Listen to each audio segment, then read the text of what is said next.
Welcome back to A Fresh Story, the podcast where we have conversations about brave decisions to start over again. I'm Jenny. And I'm Olivia, and we're so glad you're here today.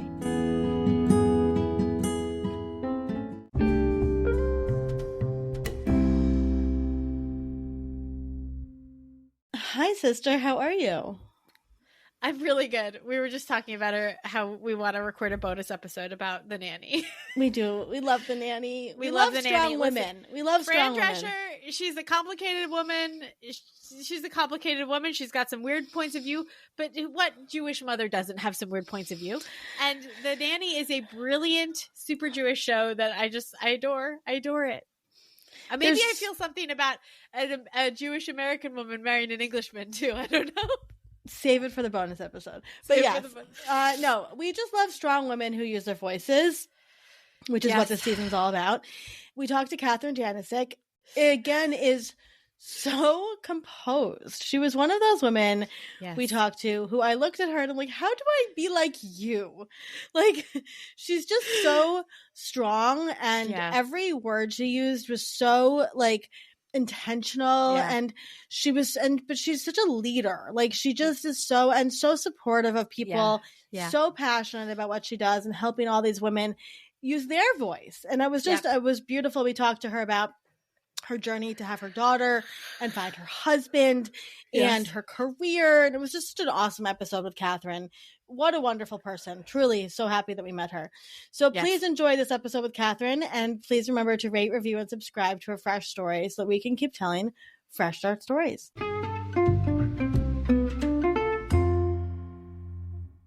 Kathryn Janicek is a 3-time Emmy-winning media and public speaking trainer who helps leaders communicate more effectively with the media and any audience.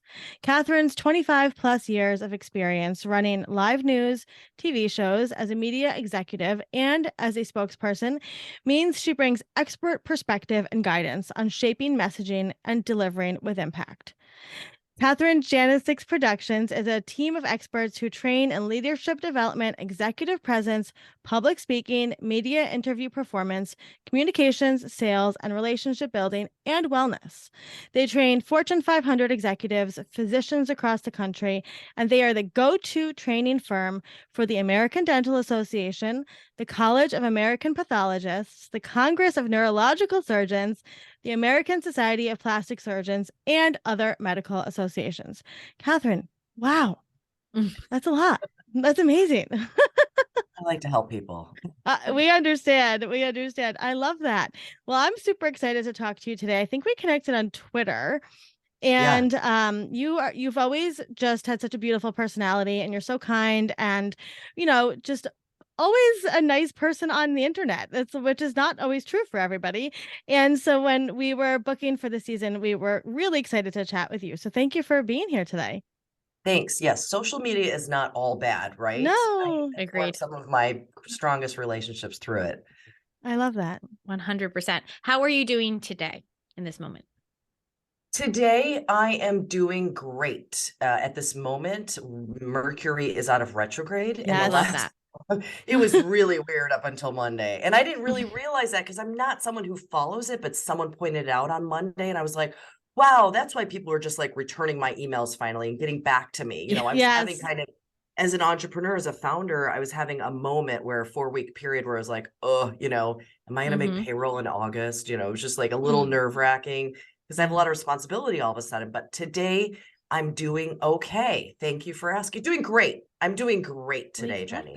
I love a great. It looks bright and sunny where you are too. So it looks like it's going to be a good day. Why don't you take us back to the beginning of your Fresh Start story?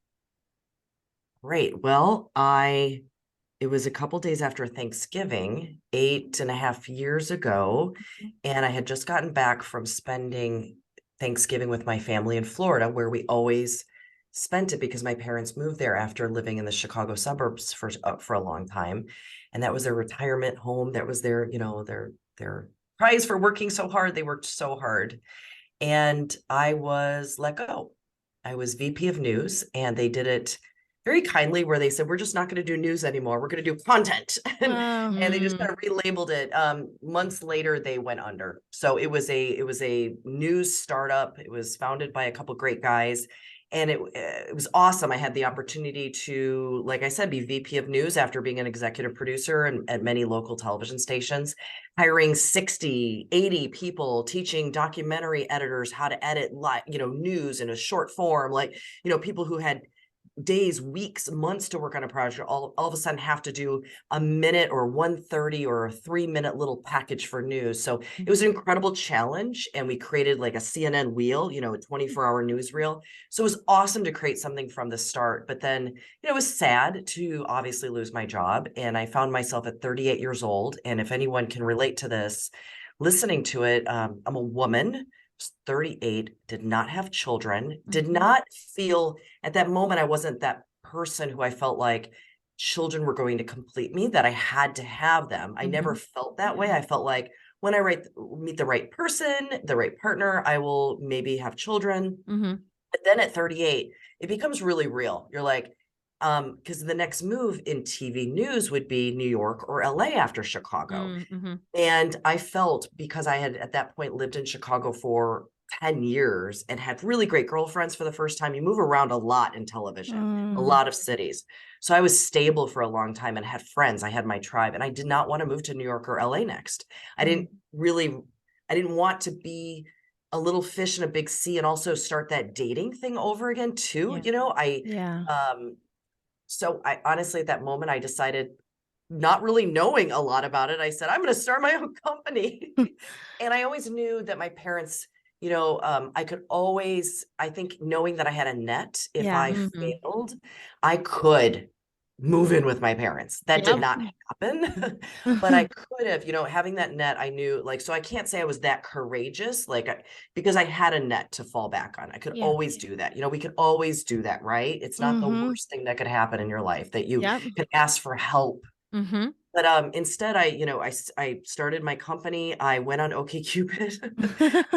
All at the same time. A lot of fresh starts. A lot of fresh starts all at that time, because I said, you know what, I'm 38. If I wanted to get married, I have to take this seriously now, because you also know, I'm just not going to, this is not groundbreaking. If I want to have a child, I have a small window. And if I want to meet a husband who wants to have a small child or have a child, he's not going to be maybe looking for a 44-year-old, a 42-year-old. But 38, I'm like, this is my window, right? So I knew I had to take it. Not that I was desperate, but I'm like, if I was going to find someone, if I felt like that was 50% of my, goal, maybe I need to take this seriously. This needs to be a part-time job also. So I decided to start returning messages on OK. So contextualize this for us. What year is this?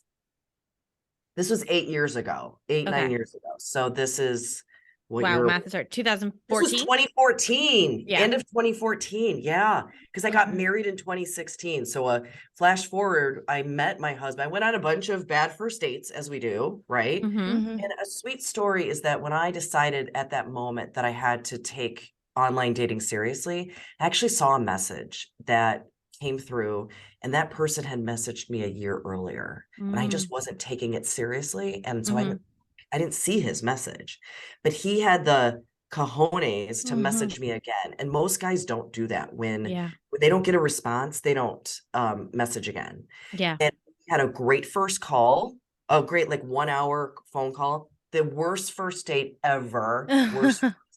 But he again had the balls, the courage to text message me the next day and say, you know what, I really didn't get I don't really know what you thought, but we had a first call that was great, and I'd love to try this again. So he also, what was so bad about that first date? Well, I don't think he would mind me sharing this, but first of all, my thing was I'm gluten-free, I'm dairy-free. And so there wasn't a lot of stuff to eat I was that person, right? I was really picky. And then he didn't drink, and I have never been honestly, at 38 years old, 38 years old, I found myself on a first date where it was the first time in 20 years. I mean, I've been dating for a long time, engaged a couple times, and I met someone who didn't drink, and I didn't know what that looked like. I expected that I was going to have a husband that was going to like make me a martini or have a bottle of wine. Like that's what I envisioned.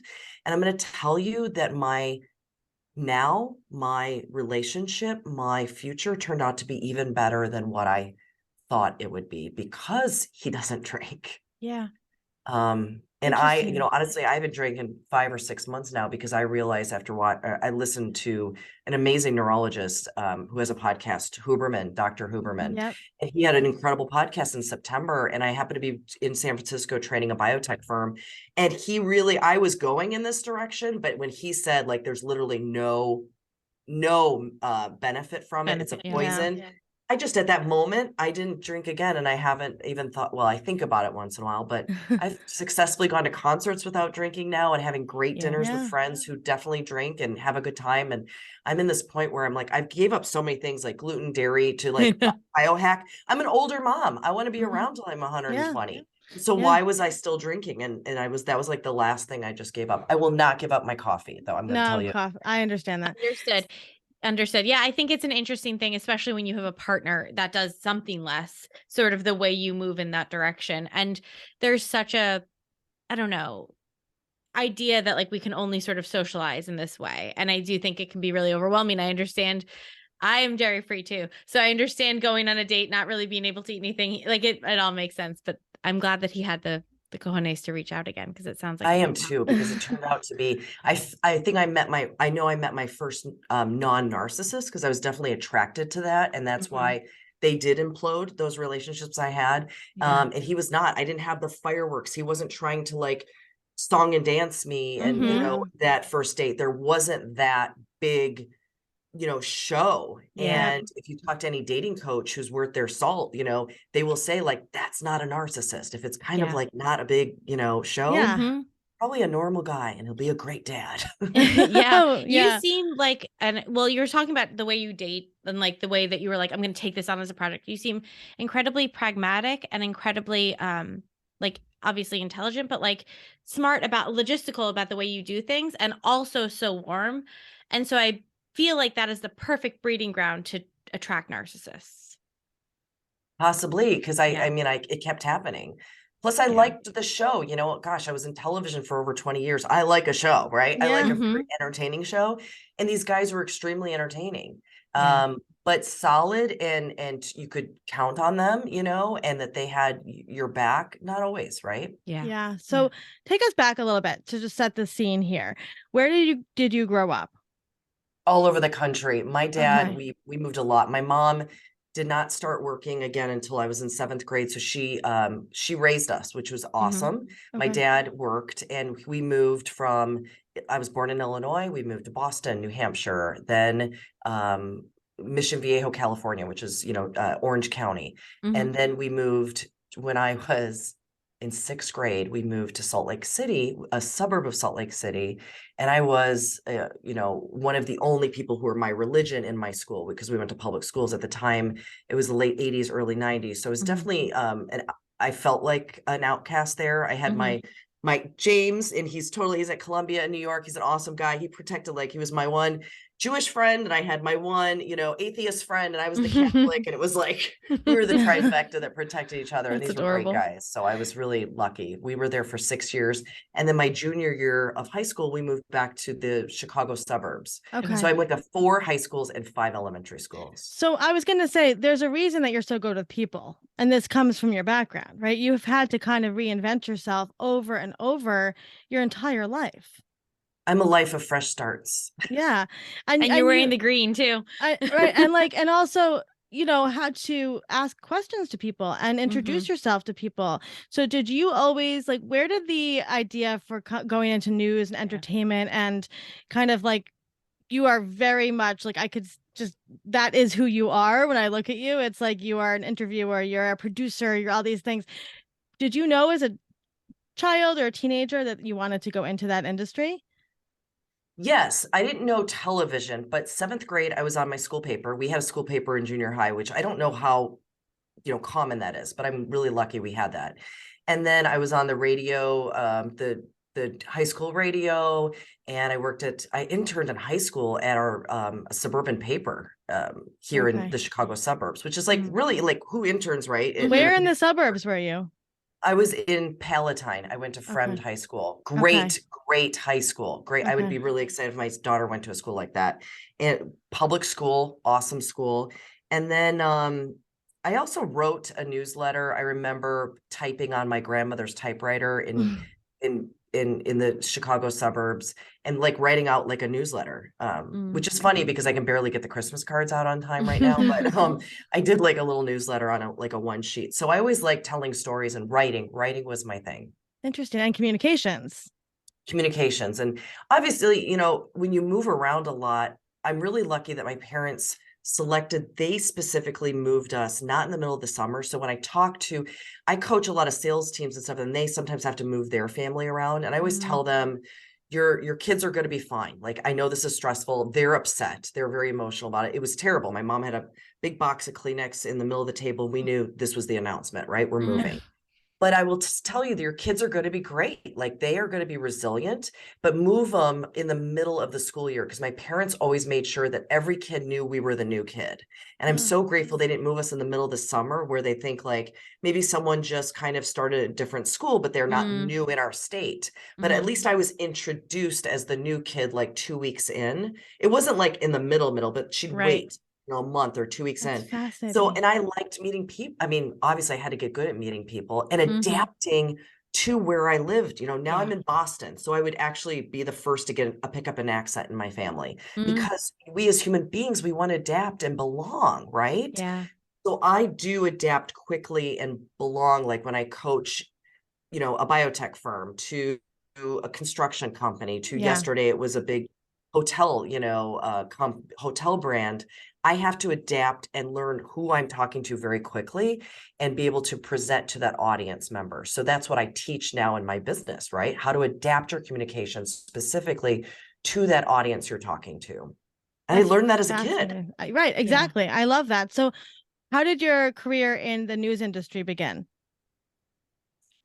I applied at a couple schools like Mizzou, which is very good for journalism. Marquette University, very good. Northwestern University in Chicago. Northwestern, I remember vividly saying no because you couldn't touch anything. You couldn't do the journalism until junior year. And my dad and I remember having a conversation. He was like, what if you don't like it? And you get to junior year and you've taken all these things, you know, Marquette, this is in Milwaukee, Wisconsin. Marquette, and remember, I was like super into Catholic, like I was the Catholic kid, right? I love, you know, I wanted to go to that Jesuit college. And Marquette allowed you to actually work on the television station your freshman year. I had an internship at, you know, a local TV station in Milwaukee, where Mizzou, I would have been kind of in nowhere, you know, middle of nowhere and at your college station. But in Milwaukee, I wanted to be in a big city where I had you know, I could intern at all the big city television stations. And that's why I made that decision. That's fascinating. And so you had a long time, right, in that industry. I moved from, you know, Champaign, Illinois to Memphis to Detroit was great, to Minneapolis. And then I moved home to Chicago and I worked at WGN and NBC and then a TV startup. Yeah, it was a good ride. In that time, you earned the 3 Emmys, which are behind you as you speak. So you did a lot of work. So by the time you met your husband, you were a pretty independent woman. Oh, yeah. And he was too, you know, he very independent. So 2 very independent people who do things very specifically. We had to learn how to communicate. We had to learn how to communicate with each other and not drive each other nuts. Like, you know, marriage is not easy. Like, you know, it's not what you see on Instagram, right? And I've been very clear with my friends too that raising a child is not easy too, because I think we see one thing on Instagram. We see the beautiful mom and she's got the 3 kids and they all have matching outfits. And I'm very clear, like I have friends who made the choice to not have a child, but I can tell they're still asking me like, was this a good, and I'll say like, it's hard, you know, my daughter's had a last day and a half and I was in bed with her at 1:30 this morning. And I kind of had a Dayquil mind yesterday while I was coaching, you know, this hotel brand. And I kept thinking, am I making sense? Right. And there are moments when I'll be at an airport and I find out she's sick and I'm like, should I go home? Or Yeah. I've had to cancel things once or twice in the last couple of years. You know, she's 4 now, so it's not obviously it's made a huge impact, but I'm Yeah. not canceling things every week because, you know, we put a team in place, obviously too, but it's not easy. It's very difficult. And then you Yeah. throw Yeah. 2 very independent parents, right, who married Mhm. late in life Mm-hmm. together, who are learning how to communicate with each other. And it's not always, you know, roses and sunshine. No, it is not. No, it's Yeah. not. So you decide to start your own business. What are the first steps you take to kind of get this off the ground? Well, first of all, I followed the demand. People asked for media training because of the fact that I was in the media. So I was just like, you know, economics 101. I remember like my macro econ class is like, follow the demand. Don't create a product that you just will figure out if it's going to sell, right? Yeah. 100%. If people ask you for something, just do it, right? Yeah. And then what happened was I was coaching the head of a labor union and coaching some other folks, CEOs, and they would say, gosh, what you're doing, how you're coaching me, you should coach my sales team and my C-suite before they get on stage, before they do their annual meeting, before they go to Copenhagen and give a speech, you know, at a tech conference. You know, before my sales team goes in to pitch a customer, or before we go in to pitch an investor like JP Morgan in New York.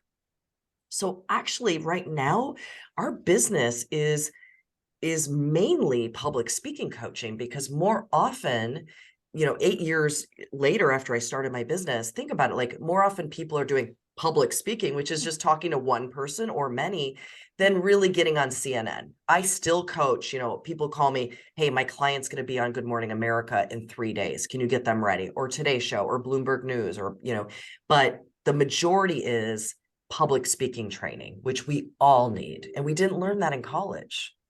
No, we had the benefit. We went to a private school, a Quaker school, and so they did a lot of public speaking Yeah, we training, had a which whole is why course.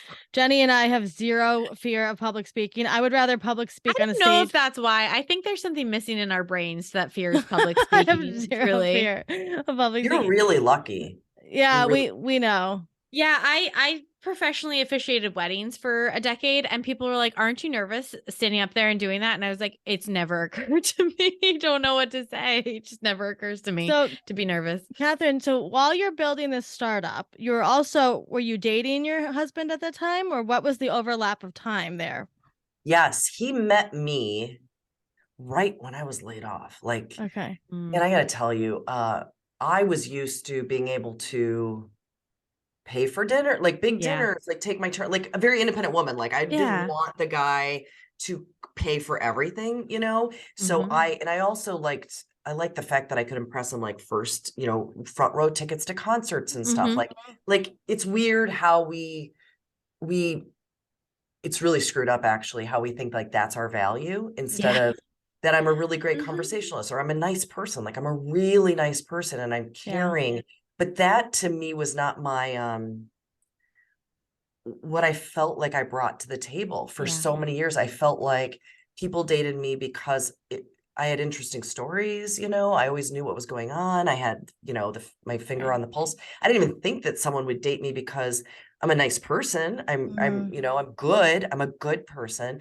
So Yeah. when I felt really low, I was really at the lowest I had ever been, because I didn't have a lot of money. I was burning through my savings that I had saved for the last year of my really just, you know, I always had a 401k and stuff, but you don't touch that, right? Right. No. But the money that I saved, seeing the sign that I think that, you know, this was going to go under, that was going quickly. You know, rent is not cheap in Chicago. Mhm. And so it was definitely a very humbling experience to date my husband and be at like, hey, what you see is what you get.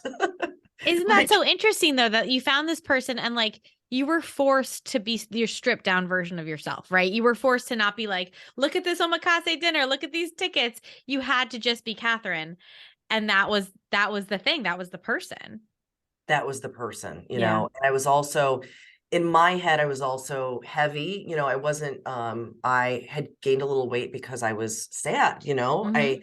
I wasn't working 12, 13 hours a day in a newsroom and running around, and now I was like trying to figure out what I was going to do, and, half a bottle of wine at night, and kind of, sad, like trying to figure out what am I going to do? How do you start a company, snacking a lot. So he did meet me at what I felt was one of my lowest times in my life.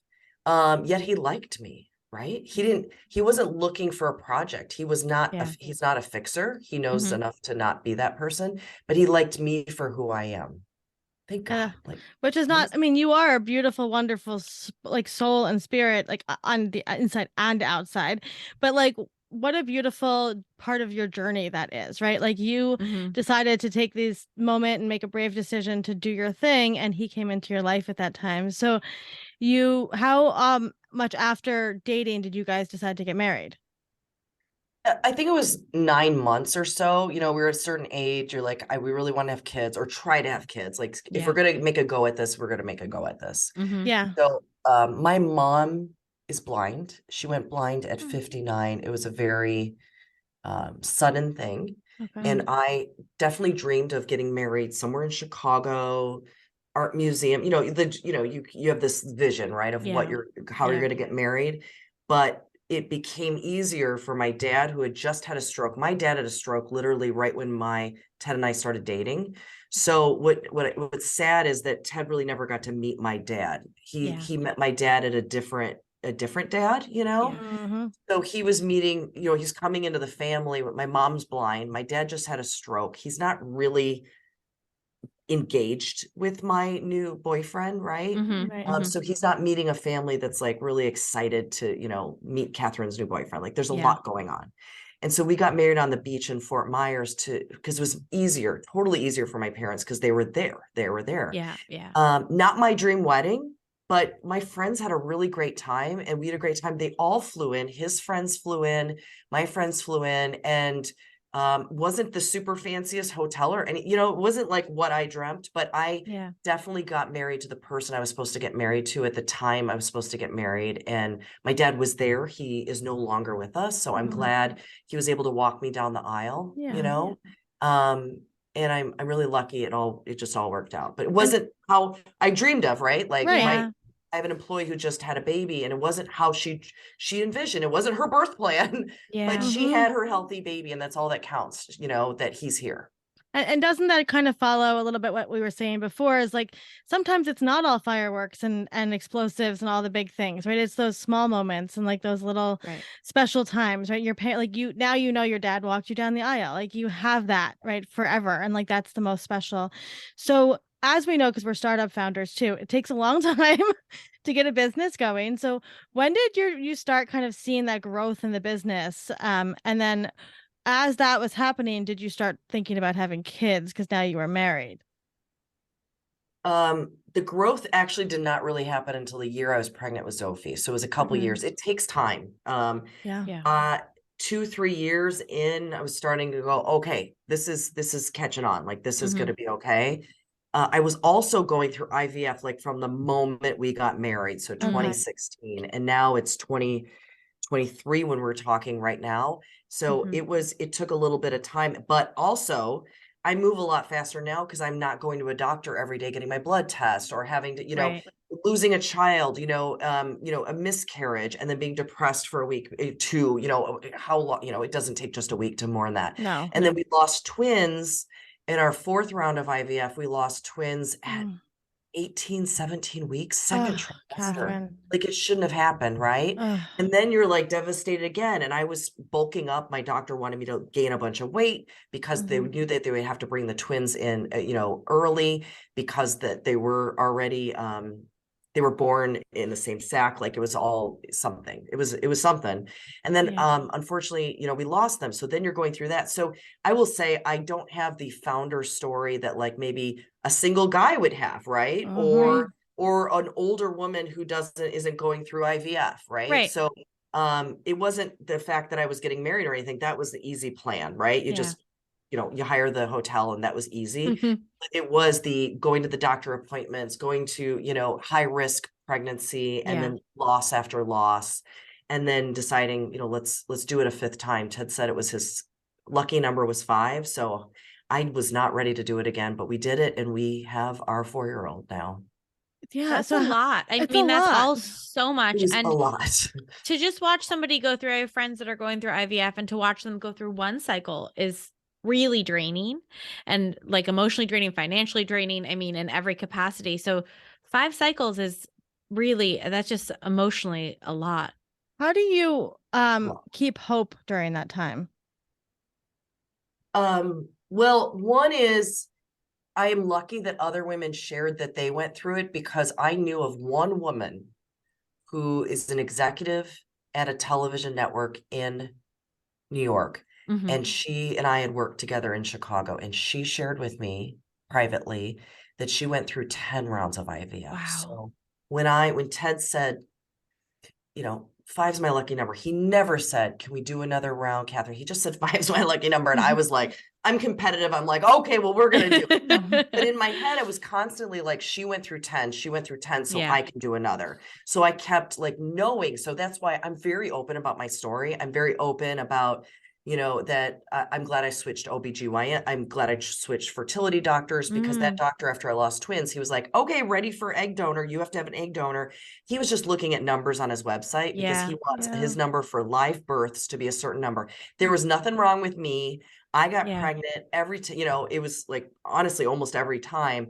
There was nothing wrong with me that, maybe it was the drugs, the IVF drugs, that they split late. And then they were already in peril when they were developing. So, I think it's really important for women to share their stories of loss and IVF and be really honest that it wasn't like a miracle from God. Yeah. That, because women need to go like, wow, okay, I didn't know that I might have to get some intervention here to get my happy ending. Yeah. 100%. 100. I mean, Olivia and I have so many friends that, or we know people that like suddenly, come out with a baby, and you're like, wait, there's something hinky there. And did something happen? And people don't want to talk about it. And they, I think it's like you said, this woman shared her story with you, and it gave you hope. And every time, we say this on like every episode, but whenever you share your story, you don't know whose roadmap that's going to be. And it's so important to talk about these things, because all of the reasons that we have trouble getting pregnant, like, it just, it helps people, and it gives them hope when we openly discuss it. Yes. Yeah. And I went that last round, I will say I did everything, like drop sugar, drop the gluten, like religiously, dairy, because every book I read was like, eggs want, sugar's a poison too, right? And so it's inflammatory and stuff. So I did the acupuncture every single week. I did the fertility massage. I was like, if I'm going to do this again, I have a window that's closing. I'm going to do everything. Yeah. So I just want, if anyone's listening and going through this, like, there's a lot of things you can try out there. Yeah. Yeah. And you're not alone, right? You have people not you can alone. turn to. So what is that like? Unfortunately, I have a lot of friends who have lost babies. Losing twins, losing babies is a really big deal. How did you manage grieving that while also preparing to do IVF again, while also running your own business? And being in a marriage. Yeah. Yeah. Well, I didn't make a lot of money that year. It was not like now where I'm working literally like 9, 10, 12 hours a day. In between, I have precious moments when Sophie's awake, and I do not, work. I try not to work with her around. How did I manage it? I saw a therapist.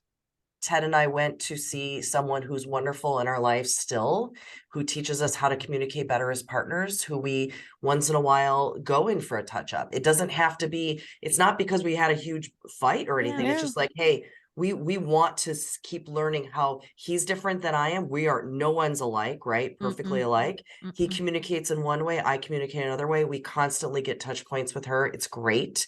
But we met her during that moment because I needed some help, right? I needed, and she was really great. And then I also went to another therapist too, alone, because I had a client who was a therapist, a psychotherapist, who was, I was helping with her stage presence, and she suggested her person. So I'm like, I'll try everybody, and that person, I will never forget. She said, you are still thinking about like adoption and the what if you don't, because I've always had to to protect myself, I've Yep. always tried to think of my plan B and my plan C and maybe my plan D. I'm a Mhm. television producer. If my A1 story, if the chopper goes down, like doesn't go crash, but if it Yeah. doesn't make A1, if it doesn't Yeah. make the first story, what's my plan B and C? So I'm Right. used to having lots of plans because Mhm. I'm the decision maker, right? I got to tell the Mhm. anchor where to go next. So I was constantly trying to tell myself where I'm going to go next. We could adopt, we could do surrogate, we could do all these things. This therapist at that moment told me to stop thinking about all my alternative plans and Mm. Yep. visualize the day that I was going to give birth. Who's in the Ooh, room? I have What chills. color are the balloons? I Yeah. know. Who's the doctor? Visualize the doctor. Mm. What do the nurses look like? What do the Mm. nurses say? Who's holding your hands? You know, Right. I had to go through that process with her, and I literally had to take, she made me take all the other plans out of my head Yep. and put them away and only visualize. So for months going through the IVF, being pregnant with her, I had to visualize the day of my pregnancy. And the day of my pregnancy came. It was not exactly how I wanted it to be because they did induce me because I was 42 and there was this small study of women with stillbirths, because I went all the way. Like usually IVF pregnancies don't go all the Right. way, Mm. 40 weeks. And all of a sudden I found that myself on the eve of the 40 weeks and they were like, we're going to induce you. And it was not my plan. I wanted to have a natural birth. I wanted the movie, right? The water breaking, the honey, I think it's time. Right, I yeah, did yeah. all of that. Producer. I didn't have it, but I knew at that moment I had to just follow the doctor's recommendations and go with it. And I had my baby. I also had an epidural. I did not want it. My mother never had an epidural. So I was like, my mom didn't have it, so I'm not going to have it. I had it. It was perfectly fine. Thank God I had it because honestly, it was a very pleasant birth. Yes. Mhm. I really enjoyed it. Would do it again, 5 stars, rated Yeah. very highly. And so yeah, I had to see a therapist. I had I did we did, it was sad, it was terrible. And I have to say one more thing because I'm going to write about this someday. Yeah. I love my mother. My mother tried to protect me. My mother, her job as my mother is to protect me. My job as Sophie's mother is to protect her. Mhm. After I lost the twins, my parents came in, or they were here because you have to go get a DNC. Yeah. You have to Mhm. let the children go. You have to go and have what was marked at the doctor's office at the hospital, an abortion. Yeah. You have to have an abortion when your children are dead in your Mhm. belly, right? Mhm. That is what one way of a reason why we need to have an abortion, right? Yeah. Yep. And it's horrible and nobody wants it. I did not want to have an abortion when I No. had my first miscarriage. I did not want to have an abortion when I lost my twins. That was not my choice, Right. but that was what happened. Okay. But my mom, they were here for a week. They helped me through some things. I was still crying every night when they left. And I was dropping my parents off at the airport and my mother was in the back seat and she said, Kathryn, please put children in the rear view mirror. You have a wonderful husband who loves you. You have a career that's blossoming. Please. And she was protecting me. She didn't want to Yeah. see me in so much pain again. And so Mhm. honestly, it took me a little time to do that again, to go to IVF, because I'm like, I didn't want to disappoint my parents. Yeah. Yeah. Them through all this sadness again. And I remember texting my brother-in-law saying, I am so sorry, but I have to do this again. And I'm so sorry that I have to put you through so much pain because I saw my family in so much pain, but I had to do it again because I wanted to try. I wanted to have my daughter. And Mhm. thank God I didn't listen to my mom. Yeah. My mom was trying to protect me, but thank God I did not listen because I was able to give my dad his first and only grandchild before he died months later. But he got to hold her, he got to enjoy her, he got to see her, and my mom gets to enjoy her too.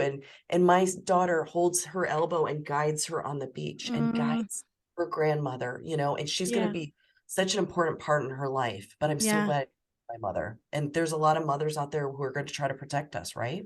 Yeah. Yeah. And well-meaning people in our life who love us and they I want to keep so us safe because it's not right. body neutral to have pregnancy, right? Like something could have happened to you in all of that too. And I'm sure she was very worried about her baby in that. Yes.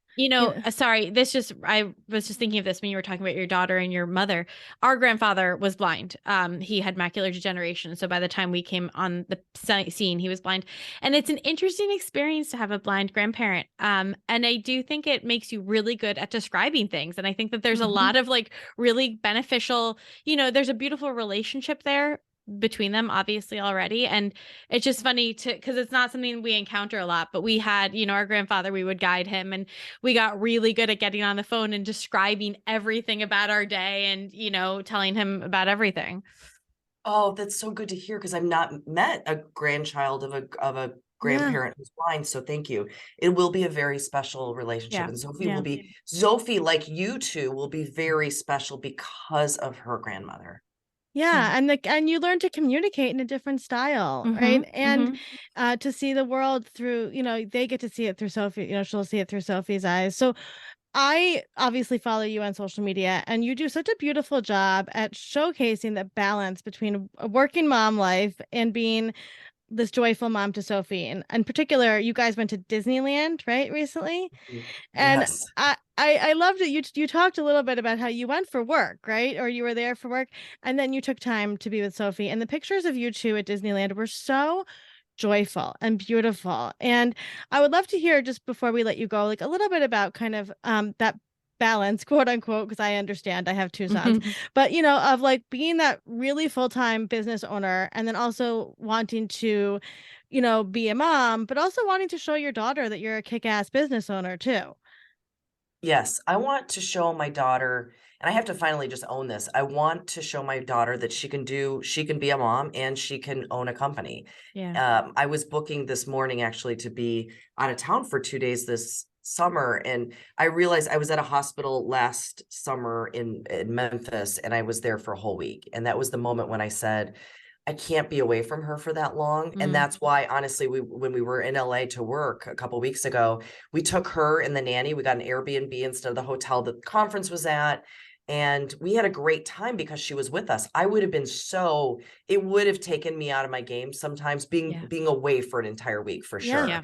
The fact that we could come home, even if she was already asleep, at least we got to come home. We could have breakfast with her the next morning. She was in our house. You don't have that moment of worrying. Now, again, I know I'm very privileged that now my company is in a good spot where I can afford to have a full-time nanny, and we can go and get an Airbnb. And I know that's an absolute privilege that a lot of mothers do not have, to be able to take their child to work with them. But I'm also putting in guardrails where if I do need to be away from Sophie, which I do, I fly a lot.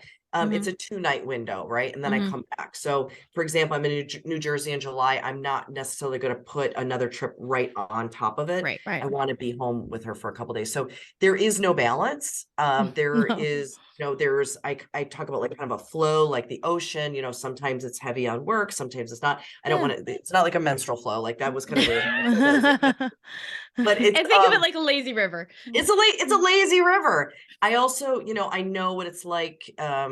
I have a very good 100% in partner, right? Yeah. So there are moments when he's super busy, and there's moments when I'm super busy. And again, you just have to have help. You have to. You do, and you mean building your support system. I mean, especially when I was going through my divorce and I was own my own businesses, we had a babysitter who we still adore. Like I always joke, like, I can't wait to make enough money to hire her full time.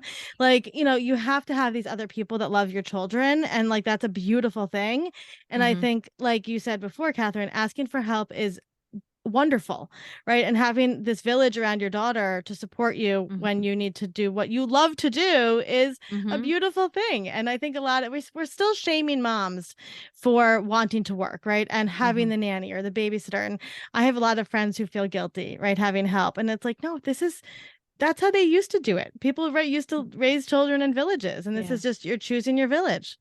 I'm glad you said that, because that's where I go when I feel a little weird, because when my mom reminds me that she, stayed home for 12 years and all that. And I realized that that's very new. And honestly, to human beings, we were all just kind of put into areas, right? And maybe one mom would stick around and watch a bunch of, where other people maybe hunt and gather, right? And then to kill animals. And we're used to being in a village and helping each other, but we have all created this where it's very difficult for parents to work and also care for their have children. Yeah. It's impossible for a lot of people. Yep. So we have to give that up, that feeling, because honestly, my daughter is better off because she doesn't have a mother who at moments resents her because she gave up her career, right? If I was to give it up for 10 years, I'd be a 59-year-old, 57-year-old woman trying to start a company. And I don't know if that would have been for me. So I specifically know that Sophie is better off because I have my company. She can see, she gets to meet all kinds of wonderful women because we have all these women on our team, you know? Yeah. And people just in general. She meets a lot of incredible people. So and showing her, you know, we're doing I think we're all doing really hard work to, you know, sort of promote feminism, bring down the patriarchy and all of that. But like, we still live in this world and we're still sort of breathing the air of all of it. And to show her that like, you really can do that and you're a badass and that you're her mom and that you don't have to sacrifice one or the other. It's really important to show little girls that. It's really important. And it is, we all have to do a better job than letting go of the guilt, right? Like the post that you saw, Olivia, I don't love going to the playground. I don't love, I don't either. I don't bake cookies, you know, I don't believe you know, in sugar and stuff, you know? But I've really ripped myself apart sometimes thinking that I don't live up to this mom definition that I made up or I see in some movies, which is not all movies, but she's gonna see some really cool things, and she goes on a lot of neat trips, and she's definitely been on more planes than I ever was. And you know, Kathryn, here at Fresh Starts, one of our kind of mantras is there are no rules, right? There are no rules. The only two rules we have are to be safe and to be in the pursuit of joy, and everything else is made up. Right. So you get to make up what it means to be a mom to you. And if that means taking your daughter as you produce things and you're on stages and she gets to see that, or, you know, you have the nights that she's feverish and you're there with her, it is what it is to you. You know, we all make things up. And, you know, I think we don't talk enough about the parent-child relationship and how it's so nuanced and so unique to every parent and child. You know, even if you have siblings, it's different for each parent and child, right? So I think what you're doing is so beautiful. And I'm so happy she's in the world and gets to experience all this with you. And, you know, it's really exciting, I think, to my boys are almost 7 and 10, to watch this next generation learn and grow up and see what they're going to do. That's what motivates me to keep working. So I'm excited to see what Sophie does in her lifetime. I can't wait to see what your boys do. Thank you. So they're going to do some big things. I don't know. So Kathryn, if somebody's going through a fresh start, what would be some wise words that you can impart to them? Find someone to talk to who's impartial. Like, I really cannot say enough about therapy. I didn't do it in my early years. It was not talked about within my family. I don't know if anyone did it, but having somebody who's certified, licensed, who knows what they're talking about, because your friends don't necessarily know. They're not professionals, and sometimes they're biased, right? So just finding good resources to help you through it. You know, and it could be even like finding a great fractional a CPA, and I have a fractional CFO and a good bookkeeper. You know, find good experts. Don't try to do it all yourself. Love that. Very much in line with what we do. And last question, what was the last thing that you ate and truly loved? Oh, you know, honestly, that's easy. And I don't think a lot of days I would have this, but my husband never really cooked a lot when we met, but in the last couple of years, he's really gotten into it. And I'm so happy about it because it's not all on me, right? Yeah. You know? Yeah. And because I know a lot of friends who have big careers, but still the cooking's on them. And I'm like, that's not fair, right? He made pork chops on the grill last night and an amazing cabbage salad that he made the salad dressing and stuff with sliced almonds. And it blew my mind. It was better than any restaurant. So that was last night's dinner. That sounds amazing. That sounds really good. Yeah. I love that. Well, Kathryn, thank you for being here. And we love what you're doing and your spirit and your energy and just the way that you are, you know, supporting people in their confidence and empowering them to be ready for their journey. So Keep up the amazing work, and we're so excited to have you in our orbit and watch what you do, because I feel like you're just at the beginning, and we're very excited to watch you as you continue on. Thank you for listening to today's story. We're always here, and we're so proud of you. A Fresh Story is produced by Fresh Starts Registry, the first and only platform for everything you need to begin again. You can read the show notes and learn more about today's episode at afreshstory.com.